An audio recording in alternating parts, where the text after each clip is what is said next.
Hi అండి. ఈరోజు మా ఇంటికైతే మళ్ళీ మా ఆడపడుచు వాళ్ళైతే ఇంటికొచ్చారండి. ఈరోజైతే నేను మార్నింగ్ లంచ్‌లోకి అయితే పిల్లల కోసము పొటాటో ఫ్రై అయితే పెట్టాను. ఇంకా అక్క వాళ్ళైతే వచ్చారు కదండీ! వాళ్ళ కోసం అయితే నేను టీ పెట్టిచ్చేసాను. ఇక బ్రేక్‌ఫాస్ట్‌లోకి అయితే వేరుశనగ గుడి చట్నీ అయితే చేసేసానండి.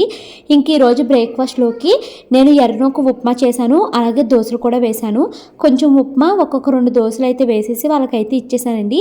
పిల్లలు టిఫిన్ తినేసి స్కూల్‌కి అయితే పిల్లలు వెళ్ళగానే అక్క వాళ్ళకి కూడా పని ఉందనేసి వెళ్ళిపోయారంటే ఆఫ్టర్నూన్ లంచ్కి అయితే రామన్నారు. ఇంకా నేను గిన్నెలవి తోముకుని వీడియో ఎడిటింగ్ అవి చేసుకుని పిల్లలు స్కూల్ నుంచి వచ్చేసరికి శనగలు అయితే వేపించాను. ఇంకా వాళ్ళు వస్తారు కదా అనేసి ఒక పక్కన వంట చేస్తూనే మరో పక్కన అయితే నేను వాళ్ళు మళ్ళీ నైట్ ఉంటారు కదా అనేసి బెడ్షీట్లు అవి చేంజ్ అయితే చేస్తున్నానండి. ఇంకా నైట్ డిన్నర్లోకి అయితే నేను చికెన్ కర్రీ అయితే వండుతున్నాను.